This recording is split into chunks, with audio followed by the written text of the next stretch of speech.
Bonsoir et bienvenue sur C8 pour un nouveau voyage au bout de la nuit, une nouvelle soirée littéraire. Alors ce soir, je vais continuer la lecture de Matelot de Pierre Loti, dont le vrai nom est Louis-Marie Julien Viau.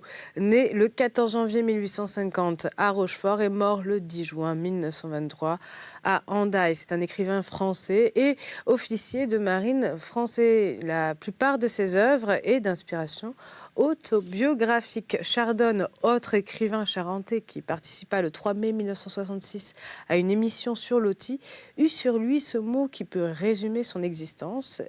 Il n'était à l'aise, ni dans la vie, ni dans la gloire. Voilà, donc je vais continuer la lecture de son roman qui fait partie d'une trilogie sur la mer, donc son roman Matelot. N'hésitez pas à réagir sur les réseaux sociaux, #VBN, ainsi que sur notre page Facebook Voyage au bout de la nuit. Nous en étions au chapitre 30.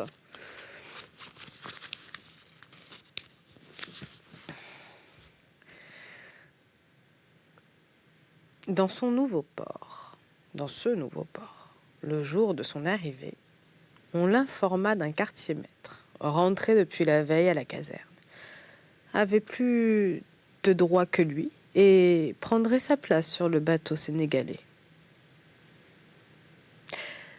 Ainsi se passe, en changement imprévu, tant d'existences de matelots, expédiés çà et là comme des colis, et en général tous désireux de prendre la mer. Ils stationnent souvent bien à contre-cœur dans ces ports, où les soirs, ils ont l'air de tant s'amuser. Fini, ou du moins ajourné pour longtemps, ses projets de grand départ. Son tour de liste l'avait fait désigner pour la réserve, qui est un groupe de bateaux désarmés sommeillant dans le port pendant des périodes indéfinies. Pour lui, c'était comme s'il se fût échoué, d'une façon tout à fait inattendue, dans cette petite ville régulière et blanche, triste en somme, dont les rues larges et presque sans passants finissaient à de vieux remparts ombreux. On ne voyait même pas la mer dans ce port tranquille, environné de grandes plaines d'herbage, et on aurait pu s'y croire perdu dans les provinces intérieures, sans ces bandes de marins qui chantaient le soir. Ce dépaysement d'un genre nouveau, ce dépaysement sur terre et pour une durée relativement très longue, lui causait une oppressante mélancolie. Il n'avait pas prévu cet exil, à si petite distance de sa mère. Et jamais ses impressions de solitude n'avaient été pareilles. Et puis, il prenait plus complètement conscience de sa position infime de matelot, dont certaines réalités lui avaient été épargnées jusqu'à ce jour. Parmi les hommes embarqués avec lui sur cette réserve, pas un qui fût un compagnon possible. Tout au plus se rapprochait-il de 2 ou 3 très simples et très jeunes, nés dans des chaumières primitives, avec lesquels il s'entendait, à certaines heures, par des côtés communs d'enfantillage, mais qu'il dominait de haut par la pensée et par le rêve. Toujours raisonnable d'intention, il se dit qu'il chercherait à permuter et à partir, que d'ici là, il vivrait sage et retiré, économisant sur toute chose et dormant chaque nuit dans son hamac, malgré la tristesse du navire presque vide et de l'arsenal désert. Un grand garçon de 22 ans. On le voyait passer dans les rues, le soir, l'allure lente et fière, très beau, les grands yeux doux, la barbe noire, le cou bronzé et puissant, découvert par le col bleu. Avec une indifférence voulue, il regardait les jeunes filles, n'en trouvant d'ailleurs aucune à son gré. Et ne manquait jamais, à la nuit tombante, avant le coup de canon de retraite, de franchir la grille de l'arsenal qui se refermait derrière lui jusqu'au lendemain. Chapitre 31. Mais certains soirs de dimanche, comme il rôdait sans but, toujours seul et avec son faux air grave, il entra dans la cour de la gare pour assister à une arrivée de train et s'amuser du défilé des figures. Peut-être aussi, sans bien s'en rendre compte, dans une confuse intention de chercher fortune, à ce crépuscule de mars qui s'allongeait très doux et déjà printanier. Devant lui passèrent des gaietés de peuple et de dimanche, une cohue de bonnes gens qui revenaient de la campagne dans le nombre. Des têtes drôlement coiffées le firent rire. « Ton petit sac, Madeleine, tu ne l'as pas perdu ?» demanda d'une voix comiquement inquiète une bonne femme en mantelet à franges, une maman sans nul doute. Il chercha des yeux la fille qu'on appelait Madeleine, amusé de connaître son petit nom avant de l'avoir vue. Déjà passée, s'éloignant d'un pas rapide, elle se retourna pour montrer qu'elle avait bien à la main ce sac de cuir, et le peu que Jean put apercevoir en une seconde de son profil perdu lui sembla exquis. Alors, dans le flot des arrivants qui s'éparpillaient sur l'avenue, il la suivit, l'enveloppant d'un regard tout de suite attentif, même vue ainsi, par derrière. Elle restait charmante. La taille svelte et souple, la nuque très jolie, la mise gentille, simple et presque distinguée. D'un coup d'œil, il inspectait aussi les parents, de tout petits bourgeois ou au moins des artisans à leurs aises. Un milieu évidemment inaccessible pour lui, matelot de passage, n'épousant point. Tout de même, il pressa le pas pour les dépasser et revoir ce visage de jeune fille, souhaitant d'ailleurs et espérant beaucoup. Une déception à l'examiner de plus près. Quand une figure à peine entrevue sur votre chemin est impossible à posséder. Nous a charmés un peu trop. C'est un soulagement si ensuite, en la regardant mieux, nous la trouvons plus ordinaire. Cela nous enlève le regret, confus et profond, de laisser à jamais inéprouvé le contact d'une forme rare de la beauté, souveraine de tout. Il était maintenant très près de cette Madeleine, retardant le moment de passer devant elle, s'occupant à regarder son oreille, la racine de ses cheveux épais, tordus, serrés comme un écheveau. Puis, gagnant un pas de plus, il découvrit cette ligne ovale de la joue, du menton, qui trompe rarement sur le reste du visage lorsqu'elle est elle-même régulière et charmante. Enfin, il se décida à passer tête relevée, la regardant de haut en bas et croisant son regard à elle, qui s'abaissa, mais sans hâte.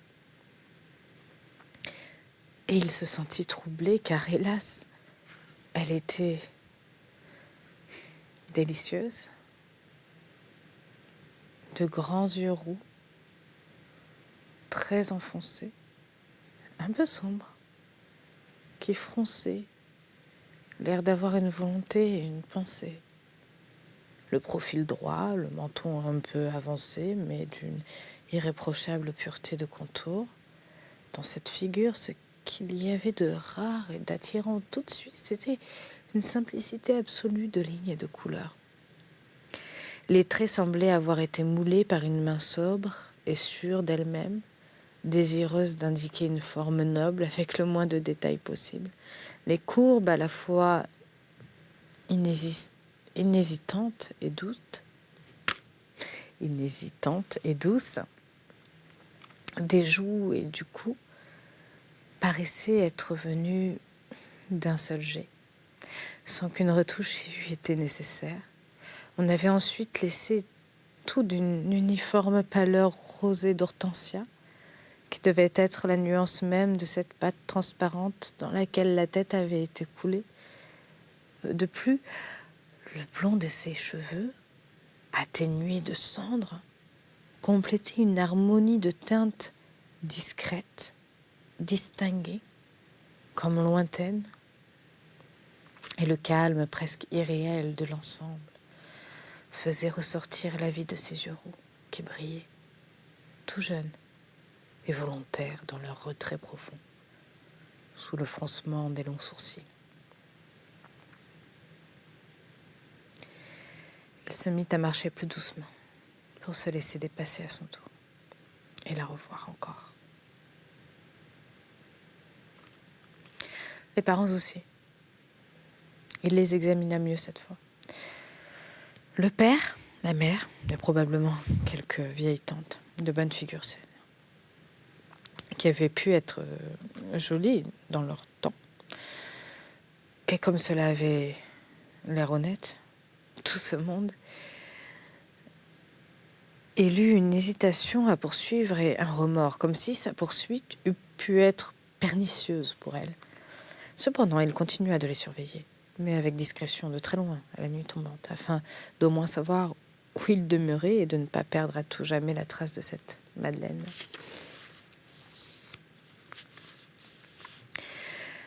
Quand il eut remarqué la modeste petite maison où ils étaient entrés dans le haut de la ville, en face d'un jardin, il redescendit vers les quartiers du centre, puis vers ceux où les matelots s'amusent. Trop tard pour revenir à bord. L'arsenal était fermé.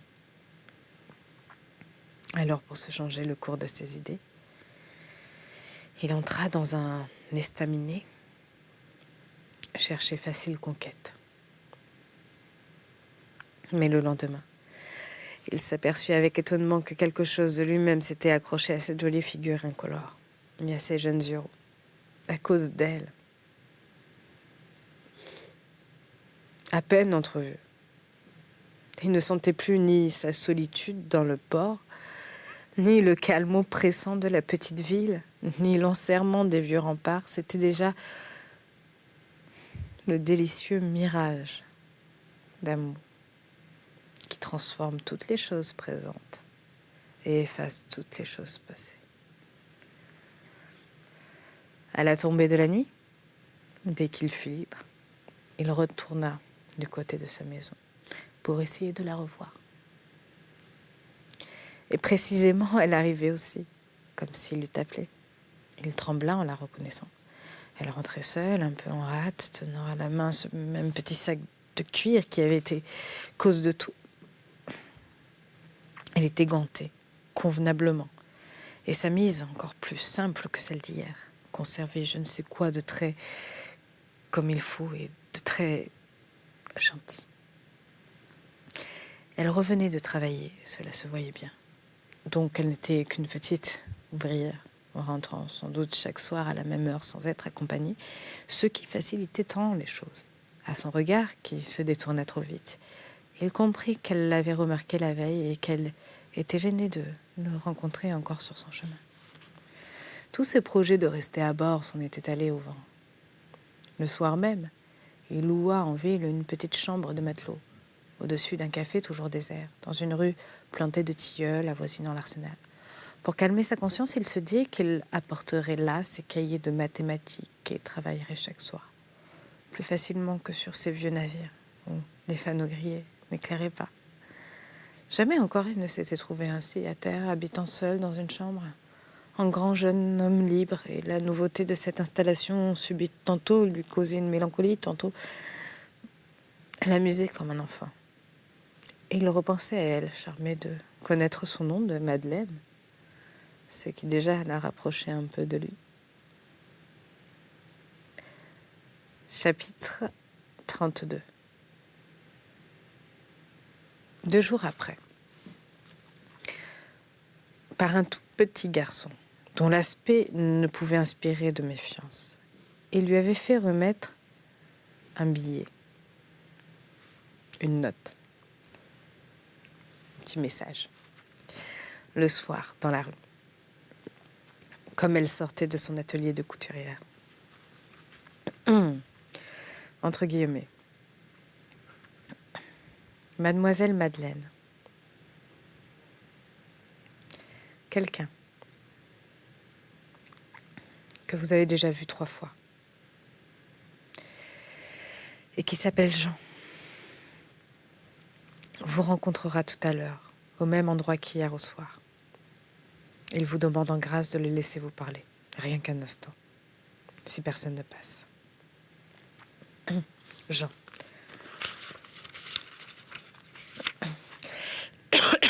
Pardon.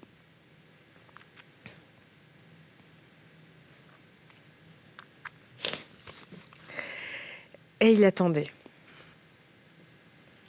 au crépuscule, dans une vieille rue blanche, solitaire, plantée de tilleuls et bordée sur tout de murs de jardin, par où elle avait l'habitude de regagner son logis. Pour lui, accoutumé de facile succès dans le monde des petites filles qui rentrent seules au tomber des nuits, une telle lettre était vraiment un surcroît inusité, de cérémonial. Mais aussi, cette Madeleine ressemblait si peu aux autres. Si peu qu'il ne savait même pas ce qu'il allait lui demander et lui dire. Et il faisait les 100 pas ou bien s'appuyait adossé au tronc des tilleuls, impatient de son arrivée, tout en ayant presque une frayeur de la voir tout à coup déboucher en tournant de la rue prochaine. Elle, avant d'avoir déplié ce billet, le premier qu'on n'eût jamais osé lui écrire, avait tout de suite d'instinct compris que c'était lui. Petite créature à part, pensive et fière, élevée dans un milieu d'austérité protestante, hautement dédaigneuse jusqu'à ce jour, pour celle que les galants reconduisaient. Voici qu'elle n'éprouvait ni irritation, ni étonnement en présence d'une hardiesse si nouvelle. Parce que cette hardiesse était de lui. Dans son imagination, la beauté et les yeux de Jean avaient, en ces 3 jours, pris une place souveraine. Elle n'éprouvait que du trouble, mais un trouble ignoré, jusque-là. Un vertige qui faisait tourner, danser devant ses yeux, maisons et passants. D'autant plus que l'insolent billet charmeur lui avait été remis tout près du lieu de rendez-vous, trop tard, pour réfléchir, pour changer de route, pour prendre un parti quelconque. Et en continuant machinalement son chemin habituel, la tête bruissante et les genoux près de fléchir, bientôt, elle arrivait comme si on l'y eût portée au coin de rue indiqué. Et tournait dans l'allée déserte, entre les murs de jardin. Et l'apercevait. Lui, devant elle, à 10 pas, s'avançant à sa rencontre. C'est une chose délicieuse ou décevante que d'entendre pour la première fois le son tout à fait inconnu d'une voix de femme, alors que déjà on aime le regard et le visage. Et quand, avant qu'il eût rien dit, elle parla, Jean écouta avec ravissement cette voix de Madeleine, lente et sérieuse, prise dans des notes basses, très graves et très jeunes, comme celle des enfants grandissants qui hésitent entre différentes tonalités de langage. « Oh, monsieur, non, dans la rue et en matelot, comme vous êtes là, est-ce que c'est possible ?» En matelot ? Ah, oui, c'est vrai, je n'y avais pas songé, mais si je revenais en civil demain, vous me parleriez ? Bien sûr. Pour demain, me prometteriez-vous ?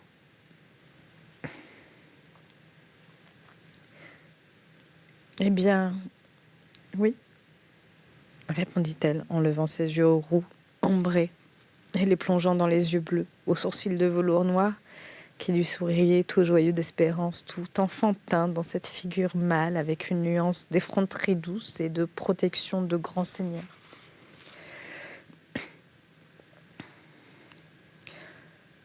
Entendu. Alors reprit Jean gaiement. Bonsoir, mademoiselle Madeleine. Il lui ôta son bonnet, s'inclinant un peu avec une grâce bien jolie, et s'en alla souple, rapide, brûlant le pavé, avec une envie de sauter, de courir, allégé de toute l'anxiété de cette première entrevue et de toute la crainte d'être repoussé par cette petite sérieuse. Il l'aimait à présent 10 fois plus, et pensait avec ivresse à ce demain qui lui était promis. Chapitre 23. Et ce sera donc le prochain chapitre pour la prochaine lecture. Je vous laisse sur ce chapitre. J'espère que vous avez passé un bon moment. Je vous souhaite à tous une excellente soirée et je vous dis à tout bientôt pour la suite de la lecture.